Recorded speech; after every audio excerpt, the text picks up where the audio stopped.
Assalamualaikum warahmatullahi wabarakatuh. Bismillahirrahmanirrahim. Ashhadu an la ilaha illallah wa ashhadu anna Muhammadar Rasulullah. Allahumma salli ala sayyidina Muhammad wa ala ali sayyidina Muhammad. Rabbi israh li sadri wa yassir li amri wahlul 'uqdatam min lisani yafqahu qawli. Amin. Bismillahirrahmanirrahim. Salam hormat, salam santun kepada para sahabat-sahabatku tercinta, para penyimak Uripe Allah channel dimanapun Anda berada. Semoga di bulan Hijriah ini kita bisa sama-sama berhijrah kepada Allah Subhanahu wa ta'ala. Amin ya rabbal alamin. Salam jumpa lagi wahai para sahabat. Kali ini kita mencoba mengkaji rahasia nama Allah yang ke-100. Bismillahirrahmanirrahim. Di manakah nama Allah yang 100 itu? Nama Allah yang ke-100, rahasia nama Allah yang ke-100 itu banyak sekali pembahasannya. Masing-masing manusia berbeda-beda pemahamannya. Jadi nama Allah yang ke-100 itu berawal mula dari penciptaan manusia, penciptaan Allah kepada manusia yang bercikal bakal dari tanah, hingga diperjalankan dari tanah menuju tumbuh-tumbuhan, hingga diperjalankan lagi cikal bakal badan ini menuju kepada buah-buahan, sayuran, dan padi, hingga diperjalankan lagi menuju kepada singgasana kedua orang tua kita, kemudian diberangkatkan lagi oleh Allah menuju gumpalan darah, kemudian menuju gumpalan daging, dan di saat gumpalan daging itulah diabadikan di dalam Al-Quran, kutiupkan rohku di dalam gumpalan daging tiap-tiap diri manusia. Tapi jangan salah sangka, apakah hidup atau ruhullah itu tertiup di saat gumpalan daging saja?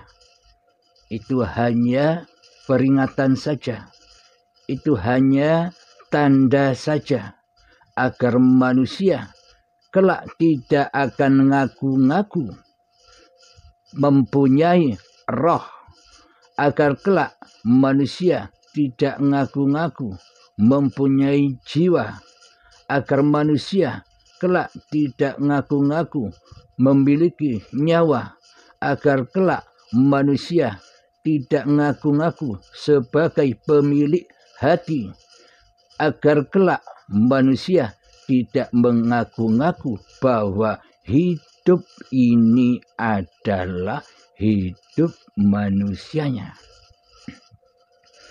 Jadi sebenarnya kutiupkan rohku itu semenjak dari asal cikal bakal badan yang dari tanah, sejak itulah kutiupkan rohku pada tanah, kutiupkan rohku pada tumbuhan, kutiupkan rohku pada buah-buahan, sayuran, dan padi, kutiupkan rohku pada kedua orang tua kita, kutiupkan rohku pada gumpalan, pada sperma dan sel telur, kutiupkan rohku kepada gumpalan darah, kutiupkan rohku kepada gumpalan daging.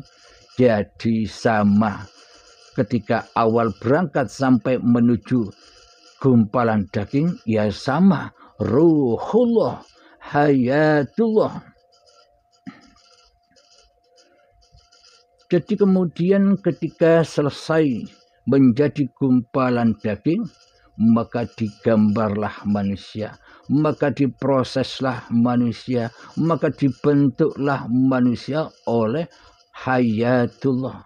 Dibentuk kepalanya, dibentuk tulang-tulangnya, dibentuk badannya, dibentuk dua tangannya, dibentuk dua kakinya, diproses dan dibentuk dalamnya apa-apa yang dibutuhkan oleh tubuh kita, jeroannya seperti jantung, ginjal, paru-paru, empedu, hati, usus, limpa, dan sebagainya. Setelah terbentuk dengan sempurna saat janin, dalam masa kurang lebih 9 bulan, maka terlahirlah bayi manusia yang bergelar kullu mauludin yuladu alal fitrah. Setiap bayi yang terlahir ke dunia ini semuanya dalam keadaan suci bersih. Awal mula cikal bakal rahasia nama Allah yang ke-100 adalah ketika bayi yang suci ini terlahir. Kenapa bayi ini disebut bayi yang suci? Karena nama manusia kita belum terlahir. Meskipun bayi itu terlahir, akan tetapi nama manusia kita, hidup manusia kita, badan manusia kita belum terlahir. Meskipun kata kedua orang tua kita, badan kita sudah terlahir, nama kita sudah dinamai oleh kedua orang tua kita, tapi hakikatnya diri kita belum terlahir. Itulah kenapa seluruh bayi manusia di dunia ini disebut sebagai suci. Karena yang ada hanyalah hidup dan badannya Allah. Jadi hidup itulah hayatullah, dan badan-badan bayi inilah kenyataan Allah. Tajallinya Allah. Tajallinya hidup kepada badan. Bukti nyatanya badan inilah tanda bukti yang hak bahwa hidup, bahwa Allah itu ada. Allah itu wujud. Allah itu nyata. Jadi saat kelahiran bayi inilah kesucian Allah itu nyata di dalam khalifahnya,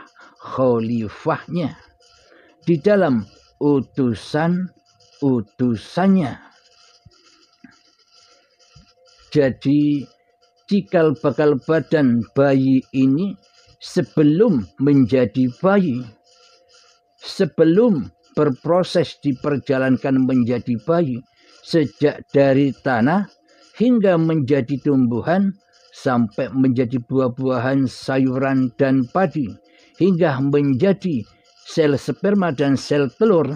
Setelah dikonsumsi oleh kedua orang tua kita, setelah itu menjadi gumpalan darah, gumpalan daging, dan menjadi janin. Seluruhnya diutus oleh Allah. Proses itu terjadi dikehendaki oleh Allah. Proses semua itu terjadi dihidupi oleh hidupnya Allah, bukan hidup manusia. dan diwalikan Allah Subhanahu wa ta'ala. Jadi semenjak tanah itu diproses, manusia sudah menjadi utusan Allah. Semenjak tanah itu diproses, manusia menjadi khalifah Allah. Semenjak tanah itu terproses, Allah menjadikan cikal bakal badan ini sebagai walinya. Jadi cikal bakal badan ini terjadinya karena ada al-wali, karena adanya Allah. Jadi semenjak cikal bakal tanah itu diperjalankan oleh hidup, diperjalankan oleh Allah, maka sejak itulah manusia bergelar Khalifatullah. Manusia bisa menembus dari Masjidil Haram hingga Masjidil Aqsa yang diberkahi, yakni manusia diberangkatkan, diciptakan, dibentuk, diproses sejak dari tanah hingga menjadi bayi yang suci. Inilah yang dimaksud perjalanan yang suci di suatu malam. Malamnya adalah karena manusianya tidak ada. Malamnya adalah karena manusianya gaib. Malamnya karena manusianya tidak ngaku-ngaku sebagai Tuhan pemilik hidup dan badan. Saat dari tanah sampai menuju bayi. Semua perjalanan yang suci. Subhanalladzi asra bi 'abdihi lailan minal masjidil harami ilal masjidil aqsa alladzi barakna. Maha suci Allah yang memperjalankan hambanya. Di sini tulisannya hambanya, bukan subhanalladzi asra bi Muhammadin bin Abdullah. Akan tetapi ayatnya berbunyi subhanalladzi asra bi 'abdihi. Jadi yang berhak Isra Mi'raj itu hakikatnya ya seluruh manusia. Jika kita mengkaji apa yang dikaji di luar diri, yang bisa Isra Mi'raj ya Kanjeng Nabi Muhammad saja di alam dunia ini. Bila kita masih duduk manis di tahapan syariat saja, bila kita duduk manis di tahapan kemanusiaan saja. Jadi ilmu hakikat dan makrifat itu mengkaji diri, mengkaji yang di dalam diri, mengkaji film diri. Jadi adanya film yang ada di luar diri itu, segala sesuatu yang ada yang bercerita di luar diri manusia itu semuanya bertumpu, semuanya bersumber kepada film yang ada di diri manusia, yakni siapa? Al-Qadim, Al-Quran Qadim. Siapakah Al-Qadim itu? Al-Qadim itulah Hayatullah, ya Allah sendiri. Tanpa adanya Allah, tanpa adanya hidup, apakah kita bisa menyaksikan segala sesuatu yang kita lihat? Apakah kita mendengar segala sesuatu yang kita dengar? Apakah kita bisa mendengar segala cerita-cerita yang ada di dunia fana ini? Jadi sumbernya dari Allah lah yang menceritakan. Karena tanpa hidup kita takkan pernah tahu cerita apa-apa di alam dunia ini. Jadi hakikat perjalanan manusia sejak dari tanah sampai menjadi bayi itulah yang disebut Isra. Perjalanan Isra ketika manusia masih malam, masih belum ada, masih gaib. Kesadaran, kewujudan, keberadaan diri manusianya masih malam, masih belum ada. Manusia belum bisa ngaku-ngaku bahwa dirinya adalah hidup. Manusia belum bisa ngaku-ngaku bahwa badan ini adalah milik manusianya. Itulah perjalanan di malam harinya manusia, yakni manusia yang tidak dapat disebut.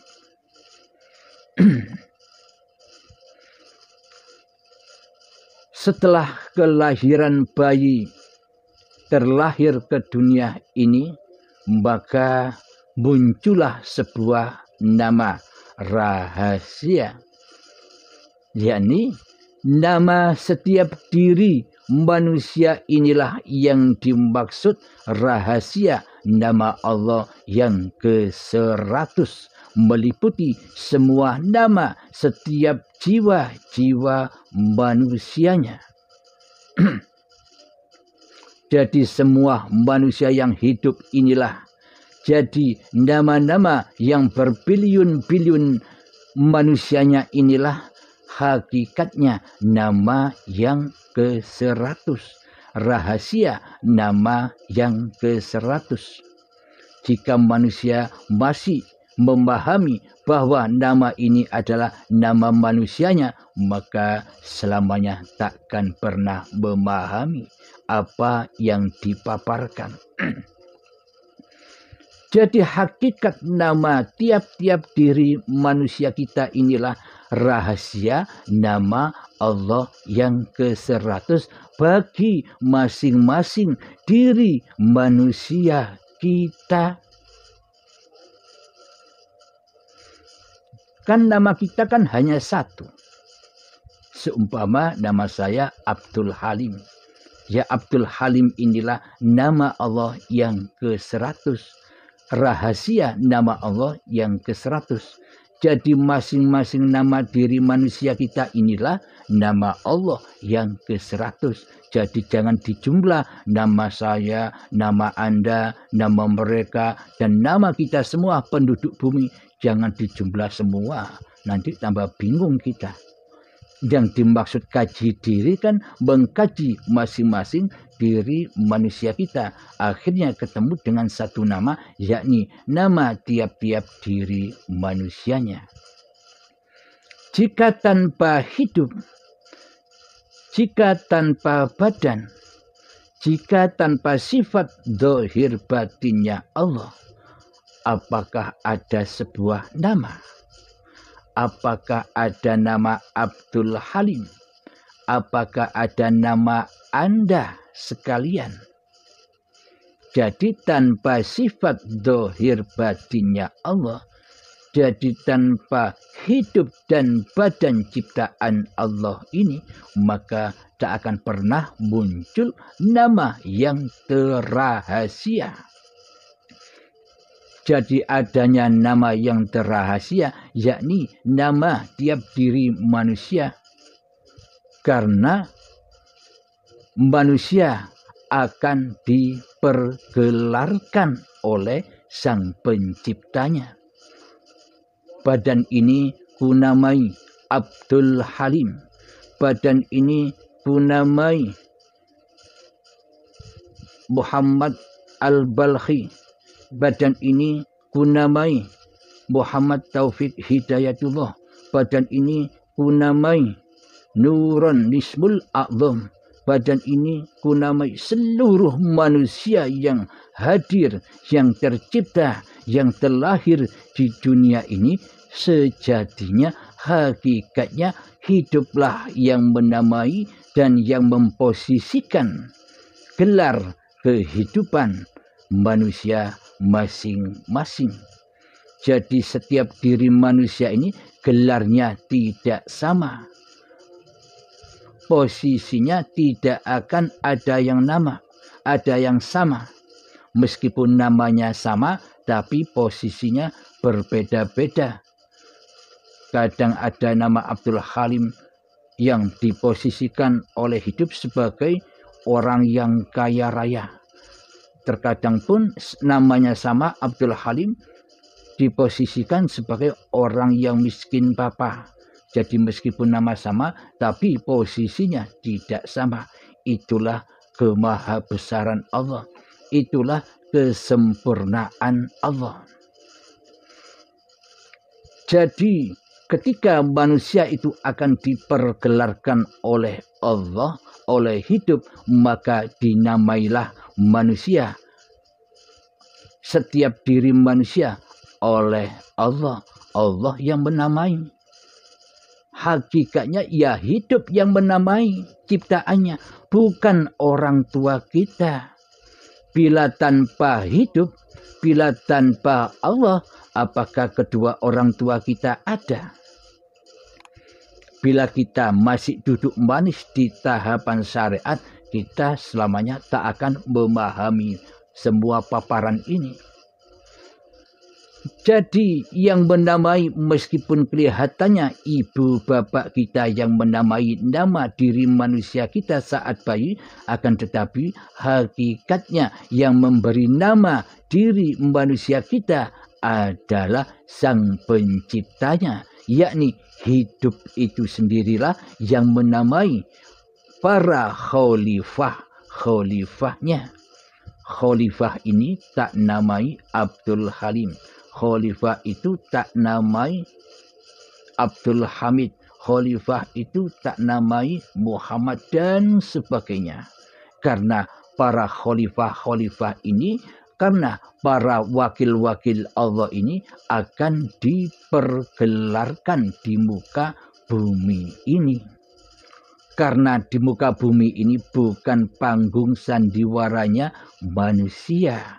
Karena selama ini manusia merasa diri manusianya yang hidup, merasa diri manusianya yang punya badan, akhirnya seolah-olah, seakan-akan manusianya lah yang bersandiwara.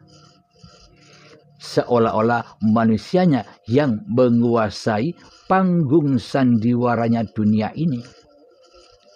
Bila manusianya yang merasa berkuasa atas panggung sandiwaranya dunia, maka azab dan siksalah yang didapatinya. Ia selamanya akan tinggal di dalam siksa kuburnya. Selamanya ia akan tinggal di dalam jahannamnya Allah hingga waktu yang ditentukan. Karena dirinya merasa jadi Allah daripada merasa jadi makhluk. Jadi rahasia yang terrahasia nama Allah yang ke-100 itu adalah nama tiap-tiap diri manusia kita. Itulah hakikat nama Allah yang ke-100. Yang menamai pun juga Allah, bukan manusia. Apakah manusia bisa menamai Allah? Apakah manusia bisa menamai nama manusia? Sementara hakikatnya manusia itu tidak ada. Hakikatnya manusia itu tidak hidup. Dan hakikatnya manusia itu gaib. Takkan bisa menyebut bahwa manusia itu adalah diri manusianya sendiri tanpa yang menciptakannya. Jadi sesungguhnya yang bisa menyebut-nyebut diri kita sendiri ini adalah ya penciptanya, yakni Allah, yang bisa menyebutkan bahwa diri kita ini bernama manusia, bahwa diri kita ini bernama Abdul Halim, bahwa diri manusia kita ini bernama masing-masing diri Anda. Allah lah yang menyebutkan bahwa nama diri Anda itu bernama sesuai apa nama Anda sekarang. Jika Anda tidak hidup, apakah Anda bisa menyebut nama Anda siapa? Jangankan menyebut nama manusianya, jangankan bisa menyebut nama Abdul Halimnya. Sedangkan menyebut nama bahwa diri ini adalah manusia tidak akan bisa tanpa Allah. tidak akan bisa tanpa yang menggelar diri manusia kita, takkan bisa tanpa pencipta diri manusia kita. Jadi yang menyebut-nyebut diri kita manusia, jadi yang menyebut-nyebut nama kita sebagai nama manusia kita selama ini, yakni Abdul Halimnya, ya kan yang menciptakan sendiri. Seperti sang dalang menyebutkan, aku Gatot Kaca, aku Sri Kandi. Jadi yang menyebutkan ya dalangnya. Wayangnya jegidek wae, wayangnya meneng wae koyo patung. Karena wayang itu adalah makhluk, karena manusia itu adalah makhluk, tidak akan bisa disebut, tidak akan bisa digerakkan tanpa penciptanya. Berarti selama ini yang tampil di muka bumi itu siapa? Penciptanya ataukah yang diciptanya? Ayo, siapa? Berarti yang tampil di muka bumi selama ini ada yang jadi fotografer, ada yang jadi sopir, ada yang jadi pedagang, ada yang jadi pembisnis, ada yang jadi konglomerat, ada yang menjadi pegawai, ada yang menjadi guru, dan sebagainya. Berarti yang selama ini menggelar masing-masing manusianya. Jadi selama ini yang memainkan posisi-posisi manusianya sendiri ataukah hidup yang memperjalankan manusianya yang berperan? Coba dihayati, coba direnungkan. Siapakah yang berperan? Manusianya kah ataukah Allahnya? Bila di dalam hati kita belum bertuhan, bila di dalam hati kita belum beragama di sisi Allah, meskipun kelihatannya di sisi manusia kita sudah memeluk suatu agama, meskipun di sisi manusia kita sudah bertuhan, tapi tidak menjamin bahwa hati kita bertuhankan Allah. Selama ini kita akan mentuhankan, berwalikan hawa nafsu kita sendiri sebagai penguasa, pemegang kendali status-status, posisi-posisi diri manusia kita sendiri selama ini. Karena selama ini kita belum beragama dan bertuhan, jadi seolah-olah kita merasa bisa jadi Tuhan. Kita merasa bisa berposisi sendiri, kita merasa pintar, kita merasa pandai, kita merasa berkuasa atas apapun yang kita kerjakan. Karena selama ini kita belum bertuhan. Kita gampang menghibah orang lain. Karena sesungguhnya yang menghibah dan yang dihibah derajatnya di sisi Allah lebih mulia, lebih tinggi daripada yang dihibah, daripada yang menghibah. Jadi orang yang menghibah manusia itu sangat amatlah rendah kedudukannya di sisi Allah daripada yang dihibah.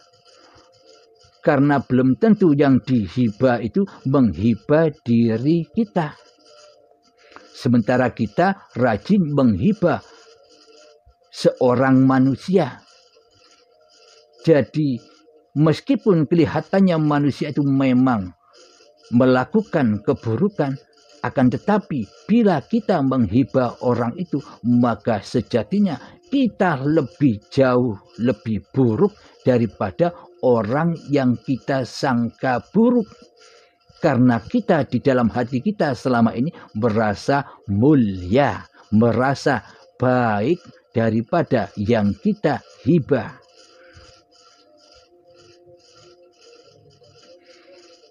Sama halnya kepada Allah Subhanahu wa Ta'ala. Bagaimana mungkin kita dikatakan iman kepada Allah? Bagaimana mungkin kita dikatakan takwa kepada Allah? Sementara selama ini kita hanya takwa, kita hanya mengabdi kepada diri manusia kita sendiri di hati kita. Seolah-olah kitalah yang menjadi Tuhan. Seolah-olah kitalah yang paling wujud di dunia ini. Allah tidak ada. Allah tidak wujud. Allah sebagai pencipta tidak ada kekuasaannya sedikit pun terhadap kita selama ini.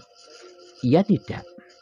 Selama ini kan kita seolah-olah sebagai wayang yang lepas dari tali sang dalang.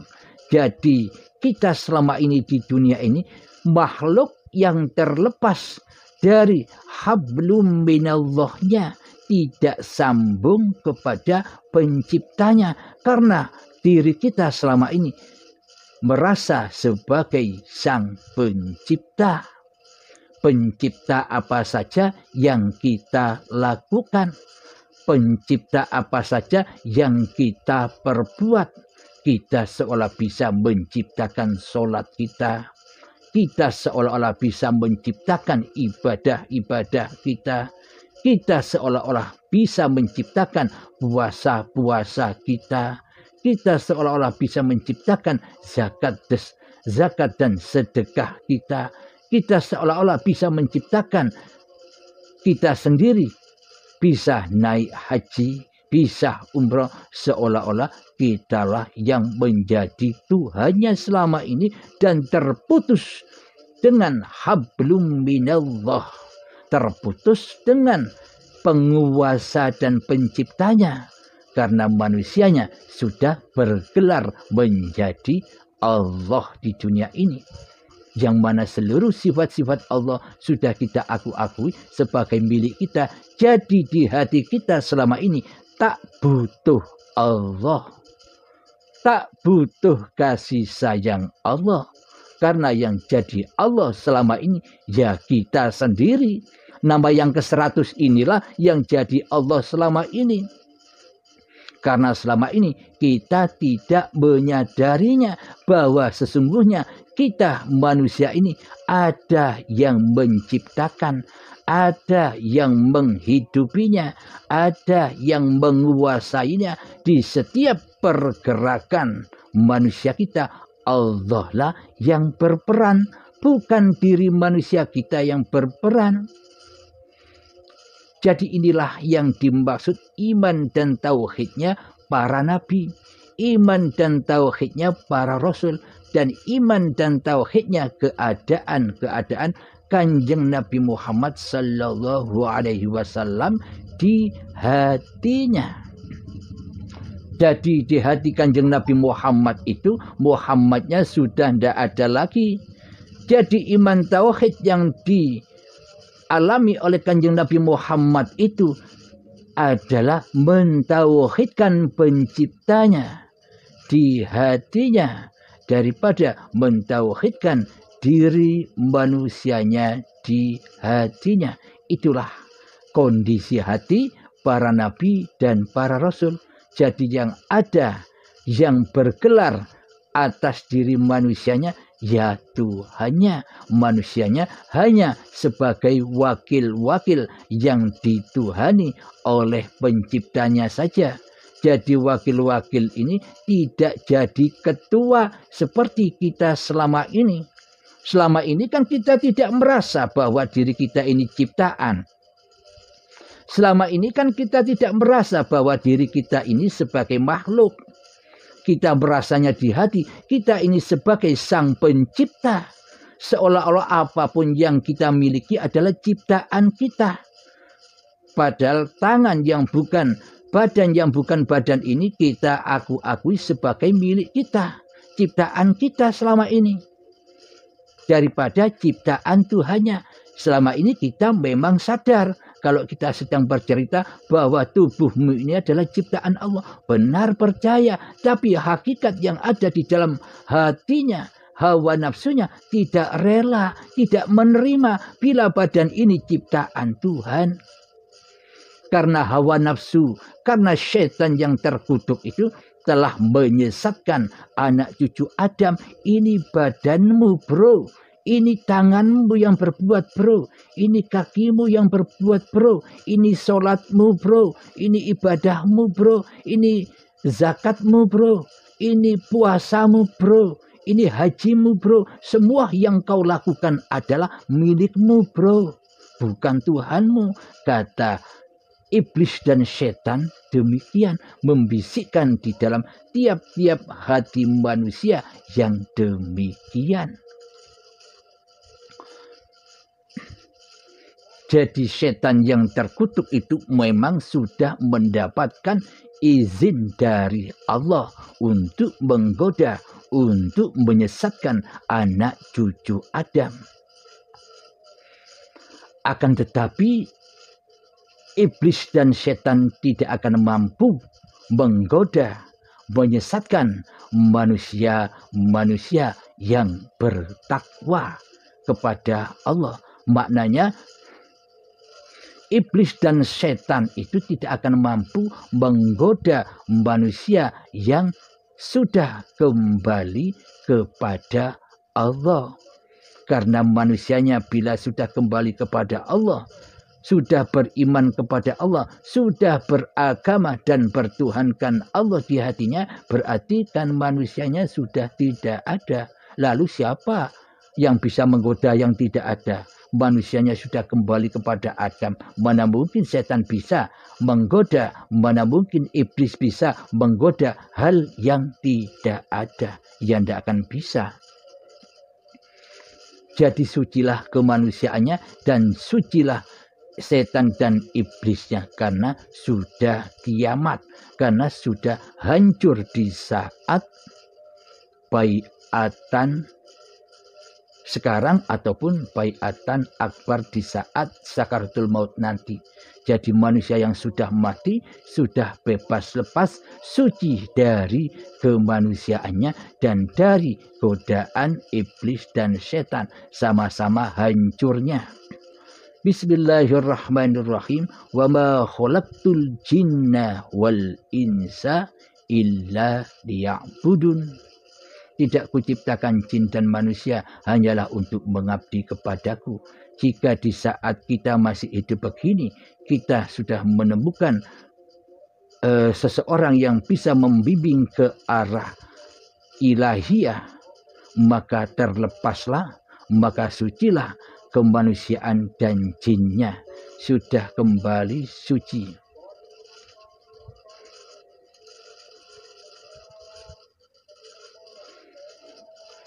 Jadi bila manusia sudah menyadari bahwa diri manusia ini hanyalah makhluk yang diperankan Tuhannya, hanyalah makhluk yang diperjalankan Tuhannya, maka inilah manusia-manusia yang bertakwa, manusia-manusia yang sudah bebas lepas dari iblis dan setannya, manusia yang sudah terlepas, yang sudah suci dari kemanusiaannya. Jadi hakikat nama rahasia Allah yang ke-100 itu adalah nama diri manusia kita yang selama ini jadi Tuhan di muka bumi ini, berkuasa yang menguasai atas langit dan buminya manusia, yakni yang berkuasa atas langit, yaitu hidup yang diakui oleh hidup manusianya, dan manusia yang menguasai bumi, yakni badan-badan ini yang selama ini diakui sebagai badan manusianya. Itulah langit dan bumi, penguasa manusia, langit dan bumi yang dikuasai oleh manusianya, langit dan bumi yang diliputi oleh manusianya, yakni hidup dan badan yang diakui sebagai hidup dan badan manusianya selama ini. Nama Anda siapa? Nama saya Abdul Halim. Ya, Abdul Halim inilah yang selama ini menjadi Tuhannya daripada Allah, sebelum Abdul Halim ini sadar bahwa Abdul Halim ini hanyalah makhluk. ketika Abdul Halim belum sadar bahwa diri Abdul Halim ini adalah makhluk, tidak akan pernah rela, tidak akan pernah ridho bahwa dirinya adalah makhluk. Abdul Halim tidak rela, Abdul Halim tidak ridho bila Allah yang menjadi penguasanya Abdul Halim. Jadi bila kita sudah sadar bahwa Abdul Halim ini hanyalah nama gelar di pagelaran di muka bumi ini, inilah nama yang ke-100. Jadi ketika sudah menyadari bahwa Abdul Halim ini hanyalah nama gelar, al-insanu sirri wa ana sirruhu, manusia itu adalah sebuah rahasia dan akulah yang merahasiai manusia, yakni hayatullah. Jadi ketika kita sudah menyadari bahwa Abdul Halim ini sesungguhnya nama yang terrahasia, maka kembalikan kepada kerahasiaan, yakni tiadakan, yakni persembahkan kembali bahwa asal mula nama Abdul Halim itu dari mana datangnya. Jadi datang dan pergi itu jalannya sama, tidak beda. Datangnya manusia dan perginya manusia sama. Datang dari kegoiban, pulang kepada kegoiban. Datang dari tanah dan pulang pun kepada tanah. Jangan bingung-bingung urusi badan. Besok badan-badan orang-orang yang bermakrifat kepada Allah itu bisa utuh, atau ada yang mukso, ada yang hilang. Jangan urusi badan yang bukan milik kita. Kita pusing sendiri. Biarkanlah badan ini diurus oleh yang menciptakannya. Biarkanlah badan ini diurus oleh yang berhak, yakni Allah. Entah jadi apa, entah jadi tanah, entah jadi bangkai, entah jadi utuh, mukso, semua itu terserah Allah yang mempunyai, yang memiliki. Jadi manusia kita buat apa mengurusi apa-apa yang bukan milik kita? Kalau kita masih mengurusi apa-apa yang bukan milik kita, ketika badan sudah mati, apakah kita masih ada? Apakah kita bisa merasakan? Meskipun jadi tanah, jadi bangkai, jadi utuh, jadi hilang, jadi mukso, apakah kita ada? Bisa merasakan saat itu? Kan tidak ada. Lalu kalau kita tidak ada, buat apa kita ngurusi itu? Semua kembalikan kepada Allah agar imanmu juga kembali kepada Allah. Janganlah mengurus-urus apa yang bukan milik kita. Badan dan hidup bukan milik kita. Buat apa kita mengurusnya? Kalau kita sudah menjadi makhluk, kalau kita sudah sadar bahwa diri kita ini makhluk, maka hidup dan badan manusianya sudah hancur lebur. Dipersembahkan kembali kepada yang menciptakannya. Dikembalikan lagi kepada yang memperjalankannya. Alhamdulillahirabbil alamin. Itulah rahasia nama Allah yang ke-100.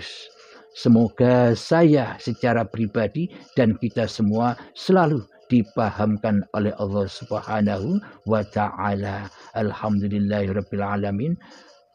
Allahumma salli ala Sayyidina Muhammad wa ala ali Sayyidina Muhammad. Rabbana atina fid dunya hasanah wa fil akhirati hasanah wa qina adzabannar.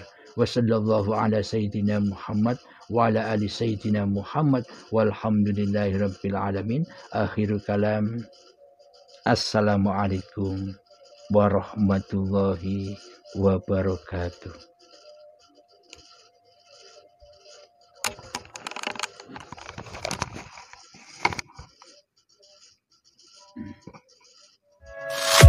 Thank you.